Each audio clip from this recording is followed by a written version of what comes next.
This Dark Souls 3 series covers how to do all quests and missable content in order so that all choices and rewards will be available. For best results, follow this series from the start of part 1. There will be spoilers in the form of important information, and as usual, useful timestamps can be found in the video description. At the end of part 2, we had just arrived at the Road of Sacrifices. In part 3, we will be covering important questlines to start or continue there before getting to the Cathedral of the Deep. We'll start at the Road of Sacrifices bonfire and move towards the halfway fortress, collecting a tome that we can actually give to Irina if we want.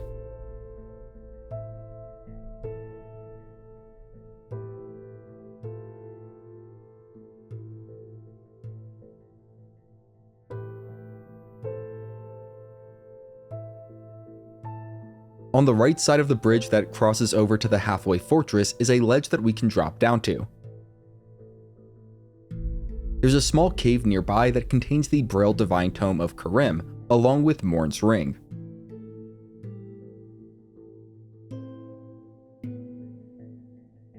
After grabbing those, we can move up the narrow ridge and proceed to the halfway fortress bonfire.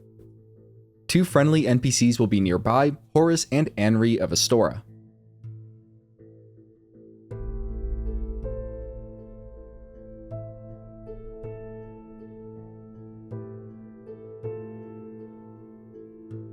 We can speak through all of Anri's dialogue, then chat briefly with Horace to get the Blue Sentinels Covenant item.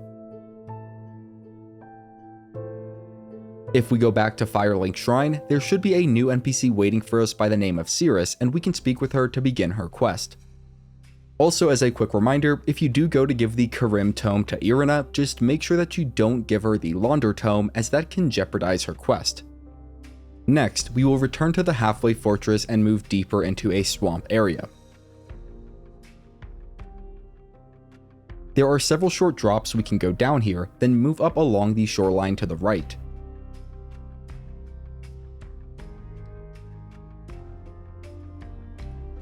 One important item can be found in the structure ahead, along with several other unique items. Going along the outside will help us avoid detection by the Black Knight. In addition, we can find the sellsword armor set up here. We can then drop down to the area below to pick up the Farron coal.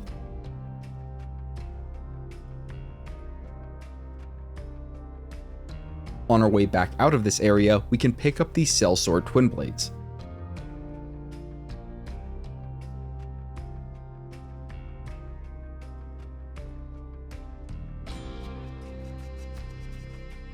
Exiting the structure, we will next cross over a short span of water to another land area.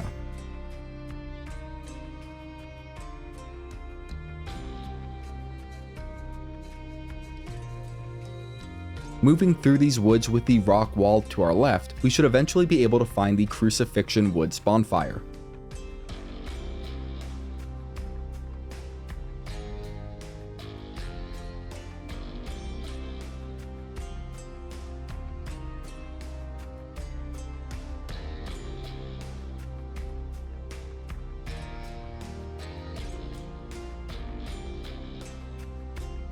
Another fort can be seen from this bonfire, and for now, we will be going to the left side of its entrance.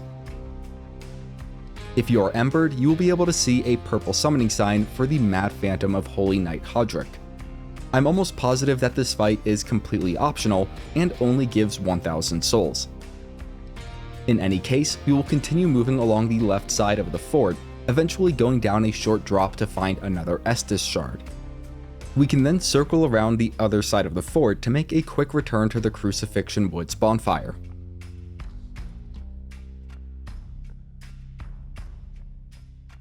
This is a good time to return to Firelink Shrine, if for nothing else than to give Blacksmith Andre the Farron coal, which unlocks the heavy, sharp, and poison infusions, and to reinforce our Estus flask.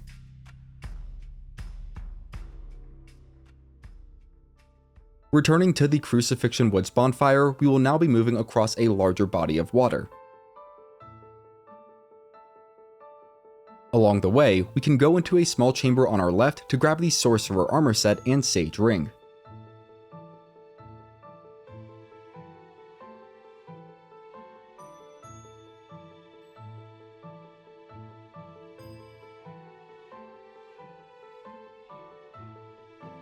After exiting the chamber, we can walk up the nearby stone steps and briefly enter this fort to reach an elevated path, which will let us bypass a trudge through the water and collect the golden falcon shield along the way.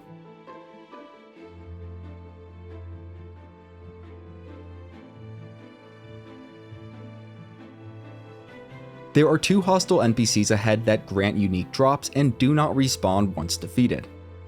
I recommend focusing on the one with the club first, as I believe he has a healing miracle on kit. When defeated, the club wielder will drop the great club weapon. Meanwhile, the other foe will drop the exile greatsword. There are a couple of more things to grab here, but before that, we can enter the nearby structure and descend the ladder to discover a new bonfire for Farron Keep. We won't be going through Farron Keep until part 5 of this series, but this is a good bonfire to have at this point. For now, we will climb back up the nearby ladder and move out of the structure, going left towards the water. If embered, we will be invaded by Yellowfinger Heysel, a member of the Rosaria's Finger Covenant, while in this area. I recommend trying to defeat the giant crab here quickly if possible, as it will interfere with the Invader fight. This crab also drops the Great Swamp Ring when defeated. When Heysel is defeated, she will drop the Heysel Pick and Xanth's Crown. Afterwards, we can move a short distance into the swamp with the Farron Keep wall to our left to get the Great Swamp Pyromancy Tome, along with the Conjurator armor set.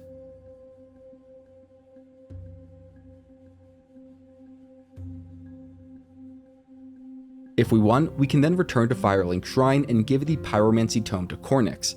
This will expand the Pyromancy spells that he has available to teach.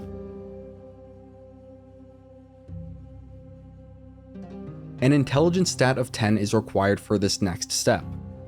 We will start at the Crucifixion Woods bonfire, then move into the nearby fort to find another friendly NPC. Going up the stairs and over the bridge, there should be a detour to our left at the end of it. We can follow this path to find Orbeck of Vinheim, a sorcerer.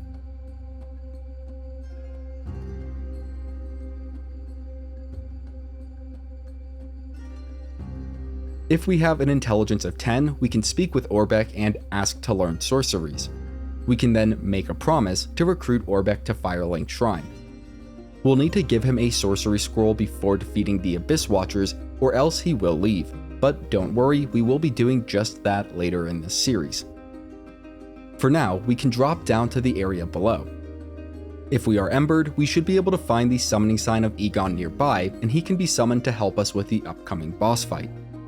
The boss is up the inclined path lined with crosses. Remember to equip that symbol of avarice after the fight if you have it, and you can pause now to avoid spoilers. For everyone else, the Crystal Sage is a fairly easy fight, especially with Eygon's help. In the first phase, the Crystal Sage will mostly cast spells, and, when damaged, retreat into the earth before emerging in another location.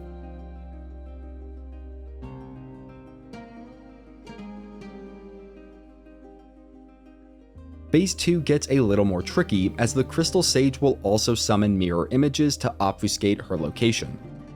However, knowing that the mirror images cast blue spells, whereas the real Crystal Sage casts purple spells, will make it easy enough to locate her.